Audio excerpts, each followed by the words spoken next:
এখন থেকে আপনার প্রিয় সিরিয়ালগুলো ফ্রিতে দেখুন এক্সক্লুসিভলি শুধুমাত্র সান নেক্সটে। এখনই অ্যাপ ডাউনলোড করুন। আমার খুব ভয় লাগছে, এবার জানো তো পিসেমশাইয়ের কোনো বিপদ হলো না তো? না না ছোটনাথ বউ, এসব কথা বলিস না রে, আমি আর শুনতে পারছি না। খোকা সেই কখন বেরিয়েছে, এখনো ফিরলো না। ও কোনো খোঁজ পেলো কিনা কে জানে। আচ্ছা ঠাম্মি, বড়বাবুকে একটা ফোন করে দেখলে হয় না? না না না, আমাদের জন্য কাউকে ভাবতে হবে না। বিপদ যখন আমাদের, তখন উপায়টা আমাদেরকে বার করতে হবে। আমাদেরকে।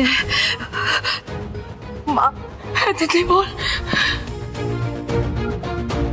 আরে মা বল, তুই কি বলতে চাস বল। মা, এখানে সাহায্য করার মতো কেউ নেই। চলো বলছি, চলো আমরা কিশুকে দাদার কাছে যাই। উনি ঠিক কিছু না কিছু একটা ব্যবস্থা করে দেবেন, জানো তো। চলো। তুই তুই ঠিকই বলেছিস, চল মা, চল এক্ষুনি। কাম্মা,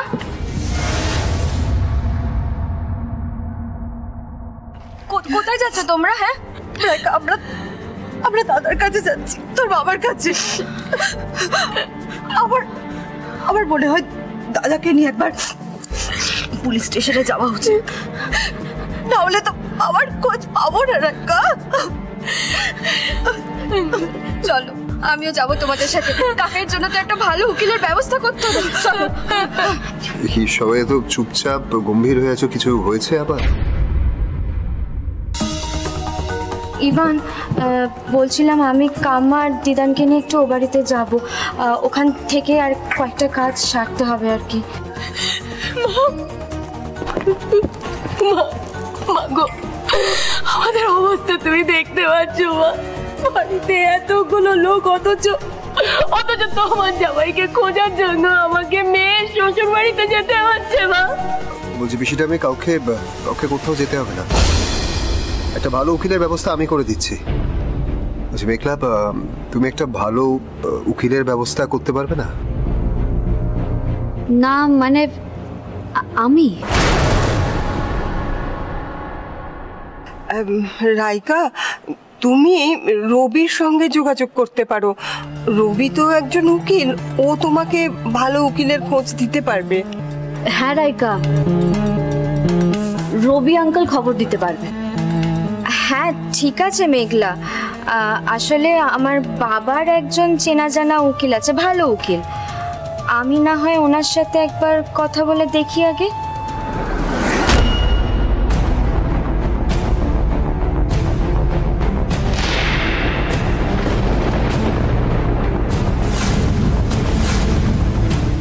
এই মেয়েটার চোখ না স্ক্যানার, মনে হচ্ছে যেন আমার মনের সব কথাও পড়তে পারছে। দাদা দাদা বলছি, অর্ণবের কোনো খবর পেলে দাদা বলো না। এখনো পর্যন্ত পাইনি, মানে শহরের চারিদিকে আমি লোক পাঠিয়েছি, কিন্তু কেউ কোনো খবর এনে দিতে পারেনি। তবে চিন্তা করিস না, খবর একটা পেয়ে যাবো। তুই কি বলছো কি আমাকে? ওকে সকাল থেকে খুঁজে পাওয়া যাচ্ছে না, তুমি আমাকে বলছো চিন্তা করতে না? বাবা বাবা বলছি, কিংশুকের কি হবে? ওর জন্য তো একটা ভালো উকিলের ব্যবস্থা করতে হবে না?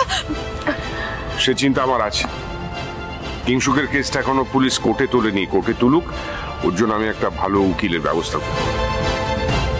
আর তাছাড়া আমার একটা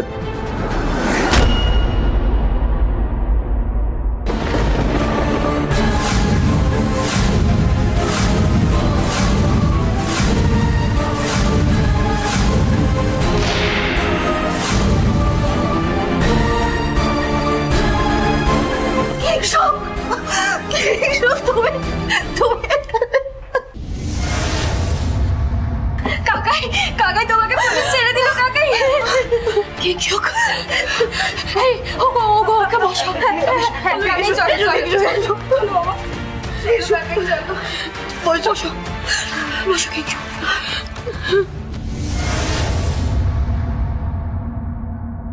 স্যার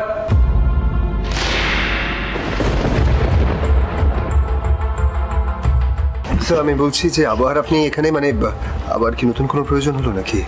প্রয়োজন আছে ইভান বাবু, প্রয়োজন ছাড়া অন ডিউটি আপনার বাড়িতে আসার সুযোগ কি আমার আছে? আমি আর কি সেটাই বলছি এখন। একটু ধৈর্য ধরুন।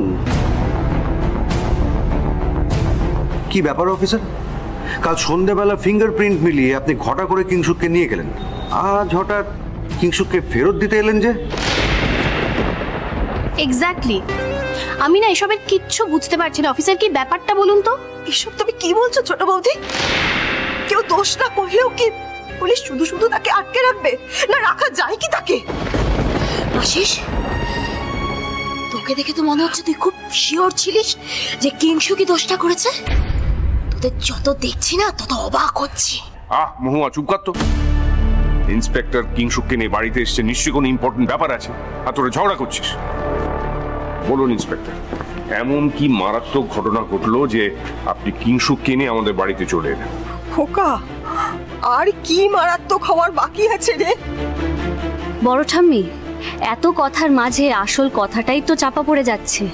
আমাদের তো প্রথমে জানা দরকার উনি এই বাড়িতে কেন এসেছেন। অফিসার, আপনি বলুন না, আপনার তদন্ত কি মিথ্যে প্রমাণ হয়েছে? আপনি কি কোনোভাবে বুঝতে পেরেছেন কিংসুক পিশান এই অপরাধটা করেননি? আমি তো একটু আগেই বললাম মেঘলা দেবী, একটু ধৈর্য ধরুন। আসলে কি জানেন তো, মানুষের লেখা পড়ার থেকে সত্য, বরং কিছু কিছু সত্য এমন ভয়ঙ্কর হয়ে ওঠে না, বোঝা যায় না। ওই কথায় আছে না, truth is stranger than fiction. Inspector, হেয়ালি না করে সত্যি কথা বলুন তো। কাল সন্ধ্যা থেকে আমাদের বাড়ির উপর ঝড় বয়ে যাচ্ছে, তারপর আজ সকাল থেকে আমার ভগ্নিপতিকে পাওয়া যাচ্ছে না। স্যার, অর্ণব বাবুকে আমরা খুঁজে পেয়ে গেছি।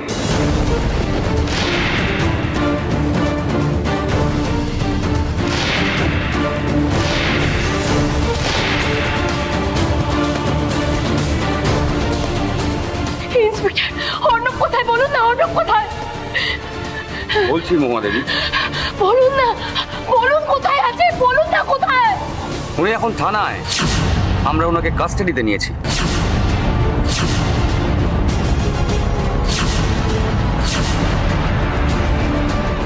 তাদের কাস্টাডিতে মানে? বাবা কি করেছে যে আপনারা থানায় নিয়ে গেছেন বাবাকে? ইন্সপেক্টর, দাদু দাদু কি করেছে? হ্যাঁ, কি করেছে দাদু? অর্ণব বাবু নিজে থানায় এসে আমাদের কাছে জবানবন্দি দিয়েছেন যে সেদিনকার সব পরিকল্পনা উনার নিজের করা।